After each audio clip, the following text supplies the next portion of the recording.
Yes. Oh, yeah. Ooh. Okay, press is out in the room.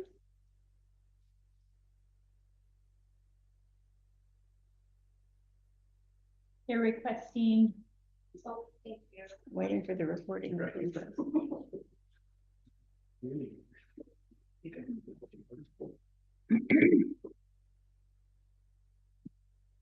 Good afternoon and welcome to the Capet Regional District Committee of the Whole. This is August 20th. Recording in progress. I'll do that again. Welcome to Committee of the Whole of the Capet Regional District for August 27th, 2025. This is our Board on the Road meeting, and it's taking place at the Therapeutic Riding Center in Area B. I'll acknowledge that the meeting is taking place on the traditional territory of Tla'amin Nation and welcome you to our meeting. Directors, you have the agenda in front of you. Could I please have a motion to approve the agenda as presented? Director Fall, Director Southcott, any discussion? Seeing none, all in favor? Any opposed? Carried. Adoption of the minutes of July 9th. Are there any errors or omissions from the minutes? Seeing none, a motion to adopt, please. Director Southcott, Director Gisborne, any discussion? Seeing none, all in favor? Any opposed? Carried.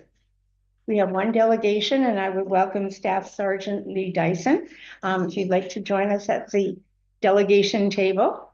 And we welcome you and look forward to your presentation. Thank you very much for having us. We appreciate it. We'll go over some of the information for the first quarter of this fiscal for us. No major changes for the district, but in the end, I'll cover off sort of some highlights that we are looking forward to. So total calls per service are up just slightly from 373 to 394. Those are for the regional district area itself. Check well-being files, where somebody calls to check on a neighbor or a family member are down slightly. Year over. Mental health act calls are down. That's a fairly significant drop for us, which is a good thing. And people are hopefully getting the services and the support that they need. Unspecified assistance, so files that don't fall under any other thing immediately or very, very slight increase. Missing persons files are up from the year before, and some of this was a couple of missing people reported on the local trail, Sunshine Trail, who were actually just a little bit of actions. Persons crimes, things that relate to assault, stuff like that. We have a fairly significant increase there from 24 to 35. Assault, which are also part of that, was a big part of that increase at 8 to 13. And there's no specific sort of causal factor that we were aware of by that increase. Sex offenses from 1 from the year before. Harassment files. Some of these are from to the same person, just dealing with some different people that they're dealing with. Some of them increase as well. Uttering threats, pretty much the same from the year before, up 1 from 13. Property crime, we've got a little reduction, 14% from 54 to 46. That's overall property crimes. Bike thefts are down 50%. 2 to 1. Break and enters, we've got a 40% decrease in those. These are residential and business break and enters. Theft under props down by about half, which is a good sign for us. And we relate quite a bit of this to a few of our prolific offenders being in custody during most of that period. Theft from vehicles went from 0 to 7. 4 of these were reported over a 24-hour period from the same road.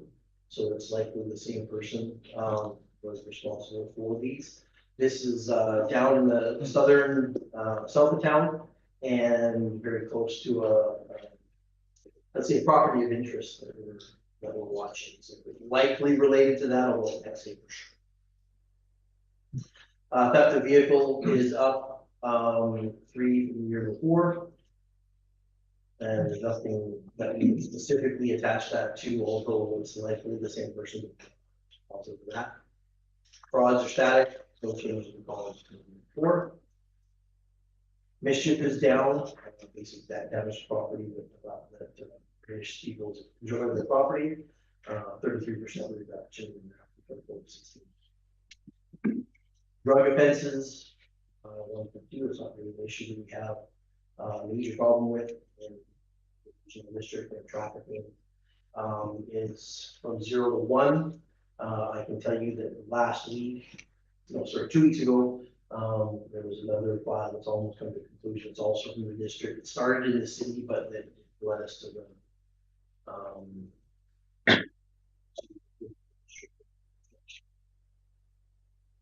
weapons offenses, pretty much the same. I know one of these was just somebody that thought they were in an area they could shoot, and it turned out to weren't. And a bit of instructions. Total calls for service in the district sort of broken down into the different areas. Savory had a bit of an increase, double during that period. And sometimes that what we find is that when we're in an area, people see us and start to call them that. What this seemed to be related to is that we were there, got a call for so calls for service sort of right around that period of time. Maybe what that was doing. Everything else is relatively static, no major changes. Some of the updates for things that are happening and going to be happening. The body worn cameras were delayed. They're coming to us now. October of 2025 is the planned date. What we've been hearing is that the rollout where it's happened has been relatively successful. There's been a couple minor glitches as far as sort of the back end. And it's because of those that the Lower Mainland District rollout has been indefinitely postponed while they try to work those out, because that was the largest addition that they have. Joining the system all at once. We had a new cadet show up in June. He's doing phenomenally well. He'll be going in a car now. Moving his recruitment training months. We also have another new member showing up that will be here. He graduates at the end of September and will be here likely the very first week of October to start work here. And he's familiar with the area. He was a dispatcher for Comox. He's familiar with the area and is really excited to come. Our general investigation section that does some of our more serious crimes, they do some of our drug work and that sort of thing. They have one corporal and constable position right now.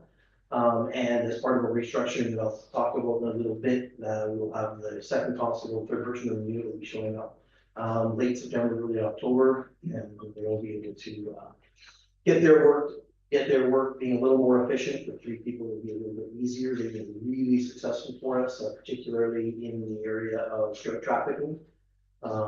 They have seized a large amount of fentanyl recently, including one where it was just recently as part of an outstanding warrant. We arrested him and we had 3.5 grams of fentanyl. Which, you know, anything with fentanyl, that's enough.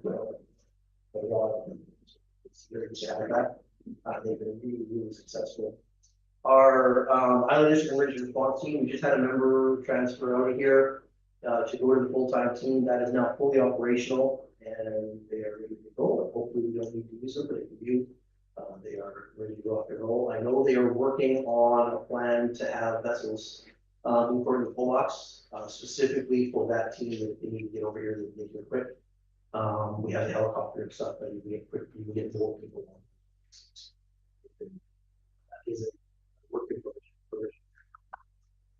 We are working on a program to change the watch rotation schedule in order to have more people working at any one time. The current system is sort of the common system used in some of the larger detachments around the province. Fortunately, we are just a little too small for that to be effective.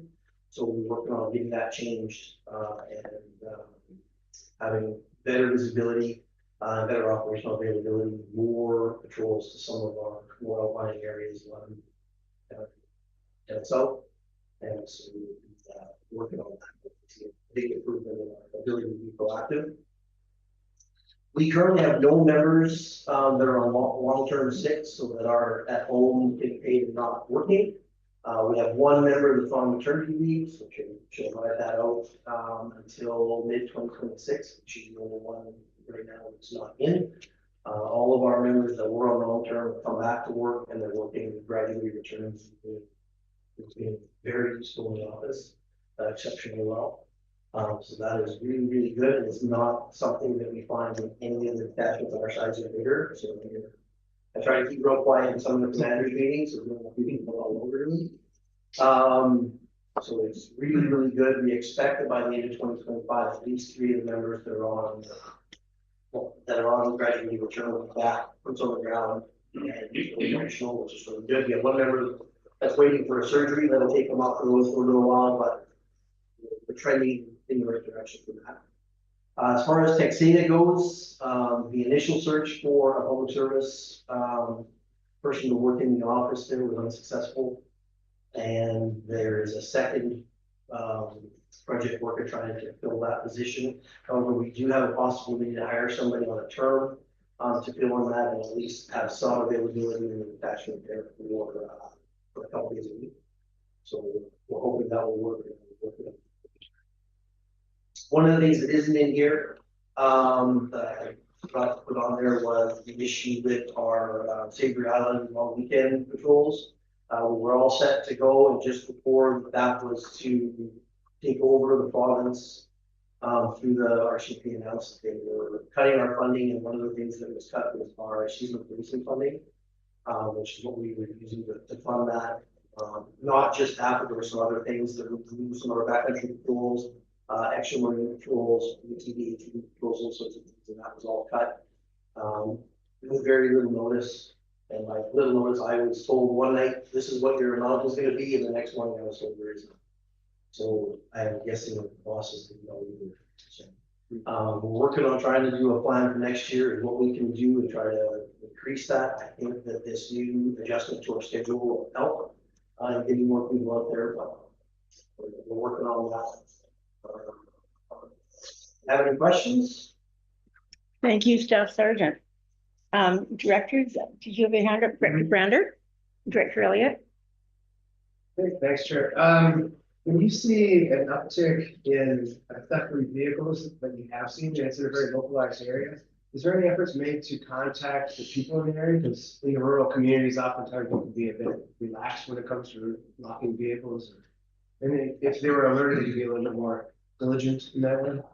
Yeah, so in the situation where we had that theft from vehicle that one road, the community had already been in touch. They're very close knit, so they already knew. So we didn't do anything specific with that, and it seemed like it was a one night somebody ran out and we was checking doors. So and that one we didn't. If we saw something in a different area or sort of seemed to be longer duration, then definitely we would do that. We have 2 media liaison people that assist with that and then write something out. In this case, we didn't, but that is something we did.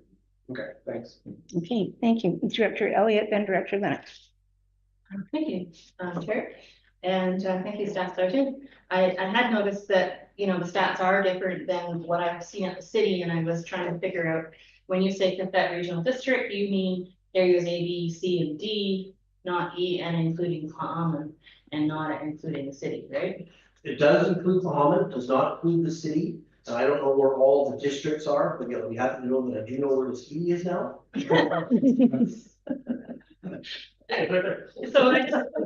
the reason I mentioned and asked the question is the city is actually part of the Cadet regional district. And so when you say including Cadet, we don't have the amalgamated stats that include the city, right? Okay. Yeah, so for us, there's 2 different funding. There's a municipal funding model and a provincial funding model. The presentation today was for the provincial funding. Can I follow up on that point? So when we're looking at our call volumes and where our resources are funded from, is there kind of a matchup between what is funded by the city and the amount of effort put, the work created in the city versus the other areas? So do they line up, or are we borrowing from one here to pay fall basically?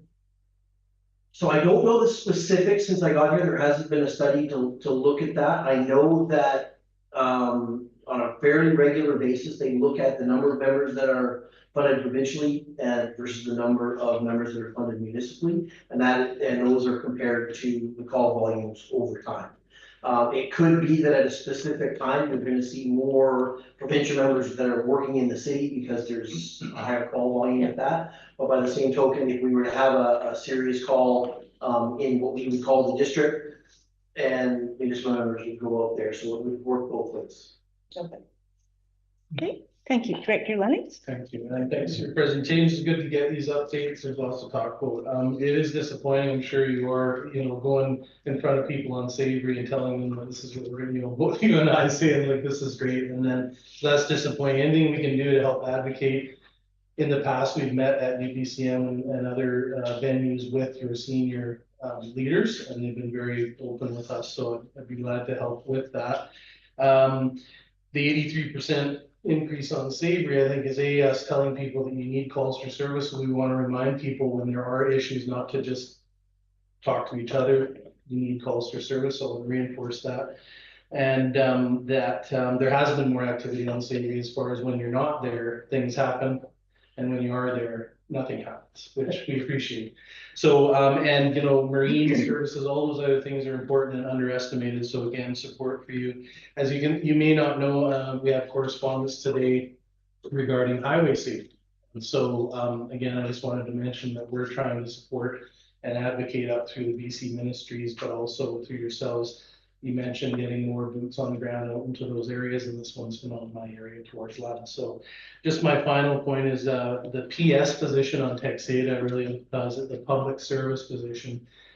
Is that a policing position? Is that more of a public service position? And what are your options? Because you have potential police retirees coming back to this community. I know. Like, I'm just saying, there are options that we can work on and maybe take it offline. Any comments on public service or the public? So let me start at Yeah. the beginning. So when we talk about things that you can do, obviously, discussions with the province regarding funding, as well as our senior management at UPCM would be fantastic. I'm pushing as well, but if the communities and the district directors are pushing as well, the more the better. I'm going to miss some here. You talked about the highway safety. You just had the BC Highway Patrol members over here for a couple of days that were super effective. I don't know how far out they went. I do know they were on the highway sort of north and south of town. And I got the list there. Very effective. So as they were doing that. The public service is sort of an office position, and it's not closed to anybody. The problem is, so typically the way it's done is there's an internal advertisement, and if nobody that's internal that's already a PS member wants to then move to Texada, then it goes external. And the last one, the one that collapsed, did go external. There were some applicants, but nobody that sort of passed through the process. I know retired members actually have a priority when it comes to PSs. I'm sure there's others as well, since you mentioned retired members. So I mean, we would be more than happy to have somebody that would go in there. I think it's a 3-day-a-week position. Good. Is there any other questions I missed? No, that's great. That's kind of what I was. Thanks, Director Lennox. Director Baldwin, I'll put myself on the list, and Director Selcott. Thank you, Steph. Thank you, Chair. I'm a numbers person from the ski, so you can send your eyes on the response. We are covered by Courtney Detachment, so you may need set on there. Courtney or Oceanside? Oceanside, sorry, stand corrected, but yeah, it's certainly they might be happy to. I was trying to be corrected because I had heard of another detachment, so now I thought it was Oceanside. I say there's not often a lot of presence on ski, but anyways, that's not my question. My question is related to numbers. I'm okay, and I think when we see these numbers, and they're always interesting, things really good to see. And I know at the end of the year, I think there's like annual and then trends. But given that the quarterly numbers might help with seasonality, my question is related to how you can tell when there's a significant increase. And just because when you start looking at percentage increases, it starts, because the numbers are small, you get this issue of that harassment, for example, went from 2 to 6. That's like a 200% increase. Horrendous. Yet the person crimes went from 24 to 35. That's much less of a 50%, but actually maybe a real increase. And given that some of these crimes may have a seasonal nature, so the question is, how do you look at the, the variability, so you can see these and go, that's actually really an increase in the person's crime, or is it that it fluctuates by 10 to 20 crimes on average, and it's actually more of a level thing, it's just luck of the draw? I think if you're looking year, or like sort of the entire year, they tend to stay rather static. You do see blips like the issue we had with the break-ins to vehicles, where you see a very small, a small geographic area where somebody's been checking doors on a particular block or something one night because for whatever reason they were there. We do watch, and if we do see blips in our record, people tell us, hey, there's an issue here, and then we'll have a look and see if we can figure out what that is. Sometimes we're able to say that a certain person is no longer in their custody and they've gone their own ways. Other times it's, something is happening in a particular area, or you're seeing something as simple as several calls for service for persons offenses because there's a neighborhood dispute. And so you're getting several calls in that area. So we try to look at those and try to figure out what the best response is going to be. Sometimes it's, using some of our partners to kind of engage with some of these groups and try to figure out what the issue is and alternative ways to solve it. Sometimes the criminal system isn't the best way to do it. But we do watch these things very closely to try to see if we don't want something to get out of hand, if there's something we can address quickly and with, sort of a measured approach. Thank you. If I just might, I think it's the challenge, of course, is there's individuals and individual events and incidents that might explain some of that, and sometimes there's actually an underlying trend, like maybe these are just variability and uncertainty over time, but there's some sort of trend that needs to be teased out. Say, actually, there's this gradual increase in, this type of incident, and is that, or is that just on average over 10 years of so that's a challenge, I think. Where you know where the resources go, whether that's dealing with that one cause or whether it's actually a systemic change. And we have systems that that sort of monitor the different call types and will let us know if there's some sort of an issue that it picks up that we may not see because it's a little more subtle. Some of them are obvious, like the break-ins to vehicles. Some of them are a little more subtle, but let's say there's may want to have to look at this. Okay, thank you. My question is actually very similar to Director Paul's. Is there anything in these numbers that causes you alarm that says, okay, next quarter we have to focus on this or that? Like, is there something that jumps out at you from these numbers? The only one was the break into vehicles, which is why I looked at okay, what exactly do we have going on here? We, partly as a result of that, the focus was sort of drawn back to the property on the south of town that we were aware of, but had been, relatively tame for a little while. So we were able to focus on that. And as a result of that, we were able to deal with there were 2 or 3 files in the short term that we addressed really quickly. There was a drivable permit situation, trafficking, and one other. I know there were 3 in about 2 days where we were able to address just from focusing on that particular issue. Okay, thank you. Director Smith. Thank you, Chair. Really appreciate your report, and especially now seeing the cities, your report to the city and not here, and comparing the numbers was interesting to me as well. Before I ever came back to college, where I worked as an analyst, kind of a lot of cooperation with the banking city police, particularly. And I discovered, much to my surprise, that in the particular area where I worked, an awful lot of crime was actually perpetrated by a surprisingly small number of people. Now, you're alluding a little bit to that, and I just want to, I really want to hear your comments. This focuses on what's happening, but I'm interested in who. Is it true that there are a smaller number of people who are actually perpetrating various different, generate various different files?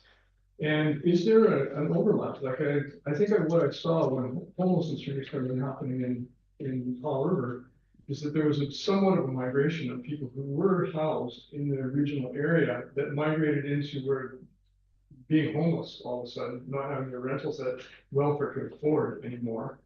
Were homeless, but they found places within the city because that's where the services to them were. Can you comment on that? Like the perspective of who's involved in this and how much focus you seem to suggest this, that you're focusing really on individuals to a considerable extent.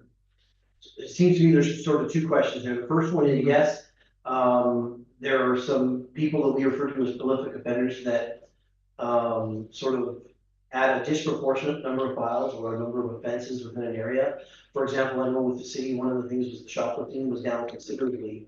The bulk of those we can attribute to one person who is currently in custody and out of Powell River. By the inverse of that is oftentimes we'll see somebody that is released from custody, returns to the city, and their particular crime of choice, for lack of a better word, skyrockets. And so it's very easy to know that it's that person, and then we try to focus on either dealing with a breach or new offenses to try to address that rapid increase. So, and you know, it's not always the same person. Sometimes somebody will come out and they'll realize that they don't like being incarcerated, and they kind of change their ways, or you know, their offending decreases considerably. So we do follow that. We try to watch that, and there's always new up and coming people, some younger people that decide that the life of crime is their way of going about things. So we do see that, and we watch that very, very closely. And you are right, there is, you know, if you were to take a very small group of people and remove them from the equation, the complete file number goes down drastically.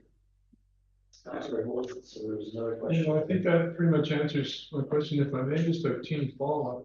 So really, in a way, you are much more focusing. Like, I think the public impression is that police regulate and try to control crime, but really, it's a much more of a public service in a sense. You're really looking after people much more than the stuff so much. Is my impression? I'm looking for ways to humanize the impression of police and enforcement within the culture of this society here, so people can have more of a sense. There's an awful lot of upset about a lot of stuff that's going on, homelessness centered really.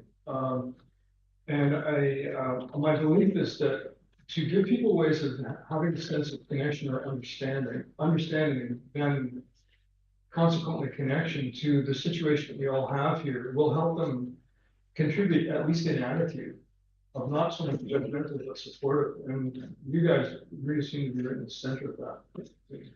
We are. I mean, as far as the homeless situation goes, we sort of are on the periphery of that. Some of those, the homeless people tend to be clients out of, you know, sort of life choices or necessity or a number of different things. Our relationship as far as between our members and the unhoused community here is really good. You know, we try to make sure that they feel as comfortable as we can. Of course, we have a job to do, and so we try to deal with that sort of on the lowest level that we possibly can. Sometimes that's through a court process, sometimes it's through others. So we do try that. Obviously there's some people that are creating, you know, challenges as far as, you know, a large draw on resources, damages they're creating for other people in the community, and we want to deal with those. And if we can remove them from the equation as much as we can, it's better for the entire community. It's better for our members, it's better for the communities. You know, in a perfect world, nobody would ever have to deal with us at all, and we'd be able to sit at the detachment and wait for crime that doesn't happen. But that's not the world we live in, unfortunately. So. Thank you. Yeah, I really appreciate your answer. Thank you, Chair. Thank you. And before I call on Director Gisborne, we are beyond the time allotted for the delegation. So are we all okay with continuing on? Yeah, okay. Director Gisborne. Oh, thank you. Yeah, I know we don't have a busy agenda today. One of the questions I have is about the call volumes, because I always think about survivorship bias, and it makes me think about bear aware programs. And it has been had on the maps kind of everywhere. We have bear interactions in the Paradise Valley. Quite often there's no marked interactions with bears, and it's like, well, no, there's bears, just no one's calling. So my question is, I know a lot of folks out of town, you know, they may not call, so do you find like there's dead zones in areas, in terms of interactions, like when you bring up a map of, because I get that there's hot spots when you have a string of crime on the road, but you also find that there's areas where, like, there might be crime and no one's calling. I don't know what areas, I do know that there can be mentality, I guess, is for lack of a better word, in some areas that, well, this particular thing isn't worth bothering the police about. And I understand that. The glitch that we end up with is that if we don't know, if we don't get the calls, even if there's, you know, even if it's just, hey, just so you know, my bike went missing from the yard.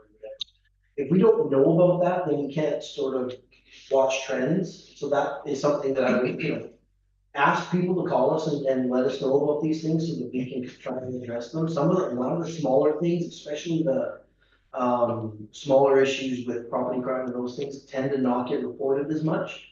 Most people will report that they've been assaulted, but a lot of people won't if they're, you know, somebody was in there and stole something small, we get that. So that ability to follow trends is hampered if we're not getting those reports. Okay. As a follow-up, one of the things I hear from folks of, you know, if there is a small property crime, you know, someone's in the backyard that took something, one of the reasons I hear they say, well, I'm not going to call because the RCMP aren't going to be able to do anything. And I'm just wondering, like, how many calls for small property crime actually leak charges and potentially those items come back? Or are you really kind of, you know, handcuffed, I guess, by the Crown prosecutors? I will tell you that our relationship here with our current group of Crown prosecutors is phenomenal. And they do a lot of work that in other places you may not see being approved. So that's definitely not an issue for us here. I think that historically our rate of solving some of these small thefts was not good. I was just having a discussion with somebody yesterday how our success rate is improving considerably because of the, you know, I mean, how many people have CCTV now, and we're able to get some videos. And often what we're finding is it's not the video at the place where the theft occurred, because by the time they get there, they cover their face and they make it. But we had one where somebody walked by the neighbors, face totally uncovered, and all the members go, that's Jim. So, but he had the bike, he had the helmet in his hand, he had everything, so all of a sudden you could see him. So that has really assisted us. So, you know, now that's involves members knocking on your door to say, hey, can I see your video? Or something I'm totally comfortable with, and I get that. But that has really helped us a lot in being able to find those. And then if we're able to say, hey, there's, you know, in this area, sometimes we're able to say, oh, look, so-and-so is out of jail, they're in this particular spot, and within a couple of kilometers, there's a big rash of steps. We're able to go and address that a little bit. Okay, that's good information. And then my very last one is a big thank you because my 6-year-old kind of got away and ended up down on Detachment, and the RCMP were called. By the time the RCMP got there, we'd kind of gotten there. But that's a kind of an answer to Director Southcott's question that the RCMP do more than just crime. It's kind of running down 6-year-olds. So I just wanted to say thank you. I love it when it turns out that way. Yeah. You would not believe the number of times we get those calls and they're in the house. In your case, you're really glad you got it. Thank you very much. Okay, so we're now on to round 2. If there's any further questions, I'm seeing no further hands. So Staff Sergeant, I want to thank you very much for your presentation. Oh, Director Elliott, you have one more question? Yeah, I was a little bit follow-up to your questions from Director Gisborne. My question had to do with what's great. I got distracted by the idea that never mind. So letting people, the RCP knowing where people have video surveillance is helpful to you. And can we have a description of how like nuisances are handled? So somebody's lawn ornaments are all smashed, or people are constantly, you know, invading your private space, or some of the things we're having in the downtown Powell River are not necessarily actionable, as he was talking about, but how can the community work with, do we have things that are referred to the alternative justice folks, and like how are certain types of things handled, and how can people work with you to get resolution to persistent encroachment problems that they're having that are more nuisance than. Yeah, I'm a big proponent of the alternative measures processes that we have. And what I understand, I haven't dealt with them very much, but our local program is extremely effective. We had a file the other day that I suggested we send that way, and my members hadn't thought about it for this particular type of file. I mean, the more information we can get, the better to determine what's happening. So if the neighbors have video, you know, or if you know that your neighbor has a video, let us know so we can go and ask. Sometimes it's not as obvious to see.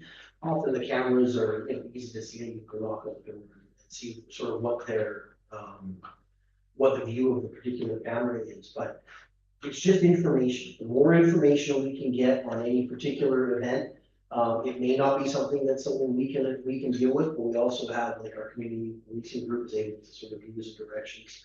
And look at other ways of dealing with things. Sometimes it's environmental design, remember it's trained in trying to reduce crime just by some small changes in your property, which can be really effective. So there's lots of different things that we have, and different avenues we have with some of our partners to be able to help address some of these things that are not maybe as severe or criminal, but you want to be able to help address. So do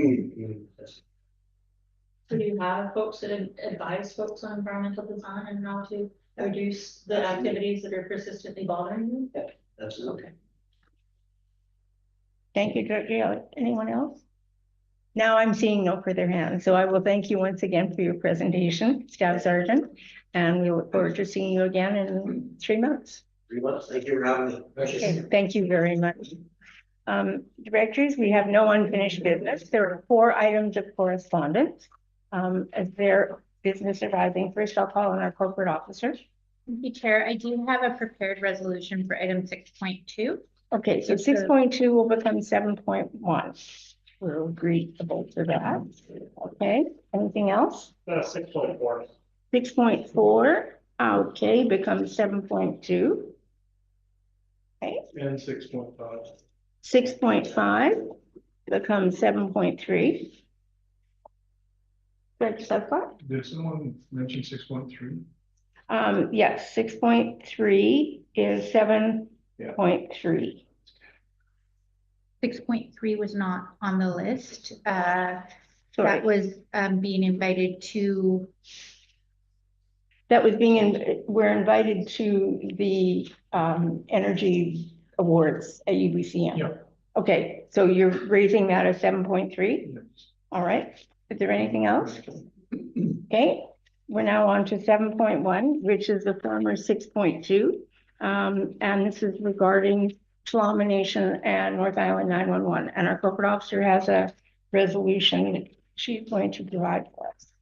Thank you, Chair. This is the resolution that is in the package that they've provided. Okay. Move. Definitely. All right, discussion? Seeing no hands, all in favor? Any opposed? Carried. So, If I may, I'd like to just speak to this a tiny little bit because I'm the board's representative on the okay, we have passed the resolution, but yeah, it's not a debate. I just wanted to fill the board in briefly on what this is, so a little bit of detail here. There's quite a considerable document attached. It wasn't expected that this was going to be a big. There was going to be a lot of work involved for the Comox Valley Regional District staff that looks after North Island 911. However, when they sent the request to the inspector of municipalities, what they got back was a requirement to change about 6 things in their articles of incorporation, which had to do with financial, FOIPA, extraordinary decision making, public meetings, and availability of information to the public for the corporation. It's all the red line addition in the report gives more detail if any of us want to look into that. But that was all achieved. for this change. So they did quite a bit of work, which I personally appreciate very much. I appreciate Tom stepping out into their own individual membership. They will have, so there'll be 7 members on that board now. Tom will have 1, and we have 1 vote, and the other regional districts have as well. I just wanted to mention that because it's a fairly significant change to their Articles of Incorporation. And this corporation, having had operational experience with them over many years, I'm just as impressed from now the position that I have representing us on their board as I was operationally. They're a really fine group, and I'm really grateful for all this very fine work that they're doing. I just want us to know that. And thank you. And that's very good to hear. Thank you, Director Southcott. Moving on to 7.2, which is the former 6.4. And it is regarding the farming, temporary farm workers, and they're asking for comment, I understand. With that, Director Gifford?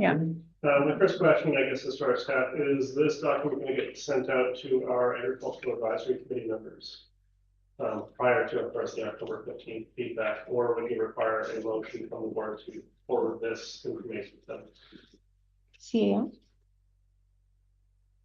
A motion would probably be appropriate, so we have something to action. Okay.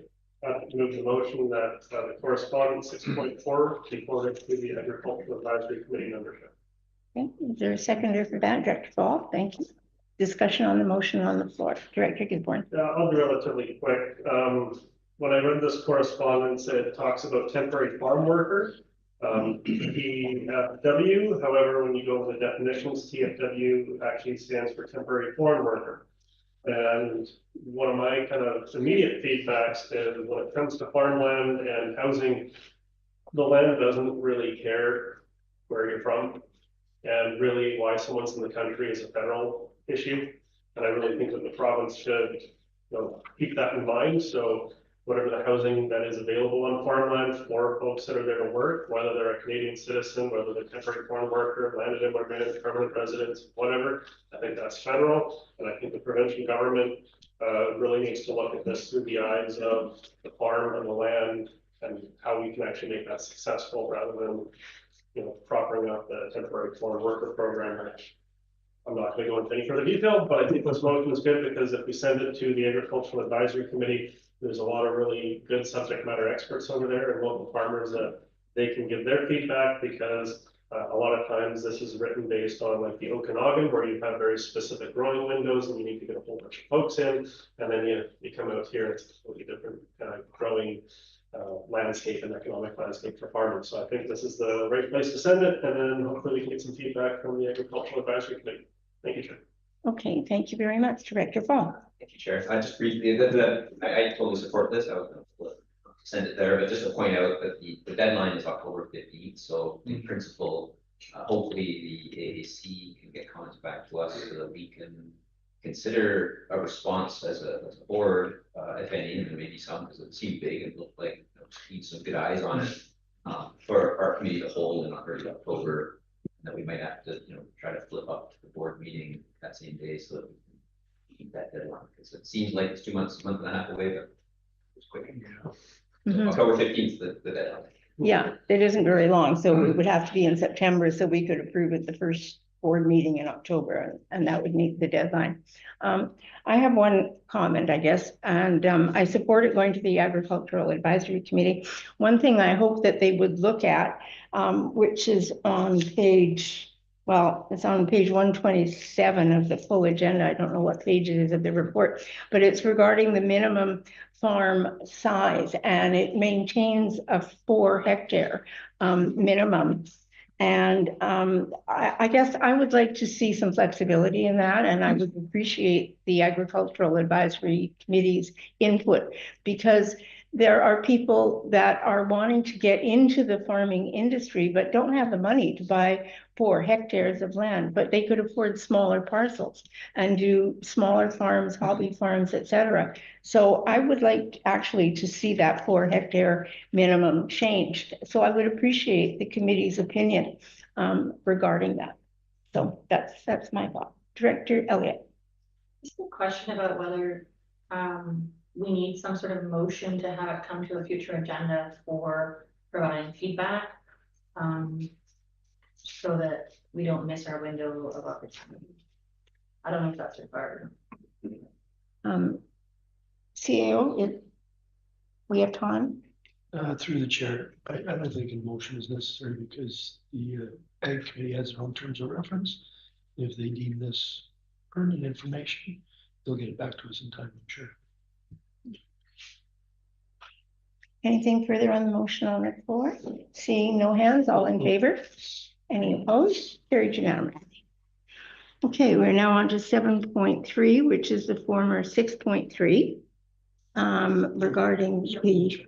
Sorry. 6.5. Yeah. 6.5. Right, sorry, 6.5 was 7.3? Yes, yep. Okay, all right. Thanks, Chair, just. Director Lennox, did you raise this? It did. Okay, go ahead. Thanks, just quickly, just because I've seen a couple of pieces of correspondence on this particular installation, Yeah. and that was a newer thing that we did for the community. The question is, how is it impacting the community? Anything negative? I mean, I see some, other examples from other areas and what the letter says, but I'm just wondering, how has the impact been on the community? Positive, negative, or otherwise, and maybe our staff or area C director knows? Mr. Devereaux has his hand up.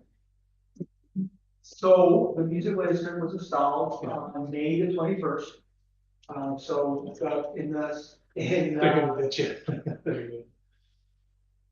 the spring, we have had no complaints or noise or any other reason from this other than the correspondence attached to the agenda.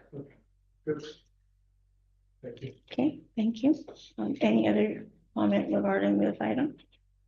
Seeing no hands, we have no motion on the floor.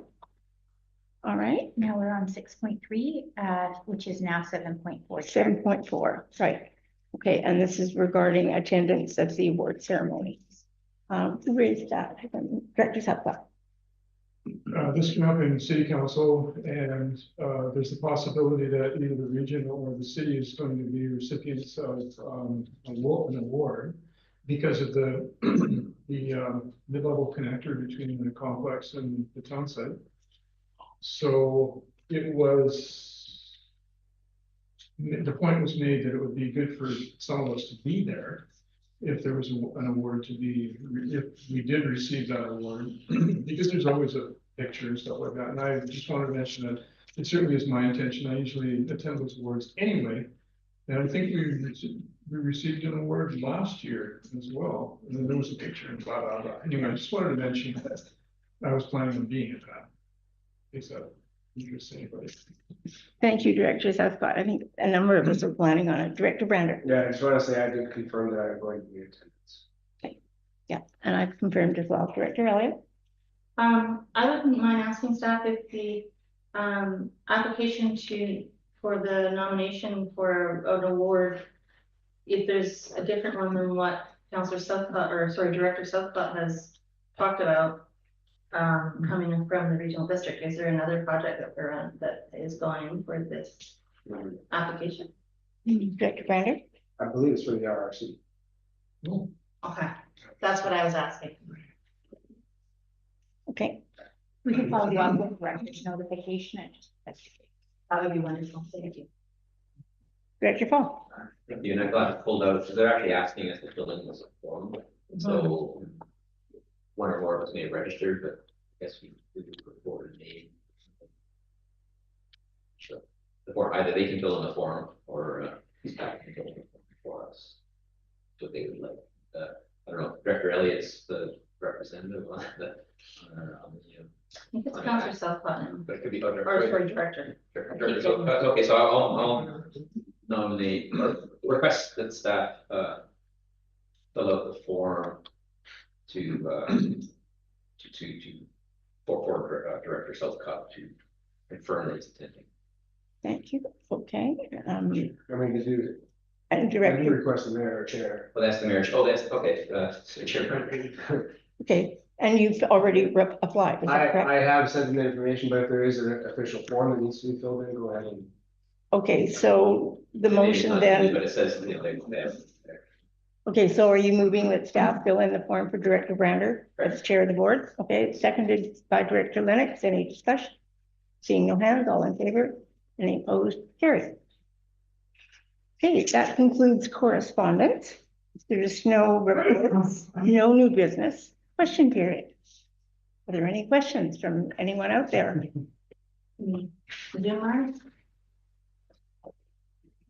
Hearing no response.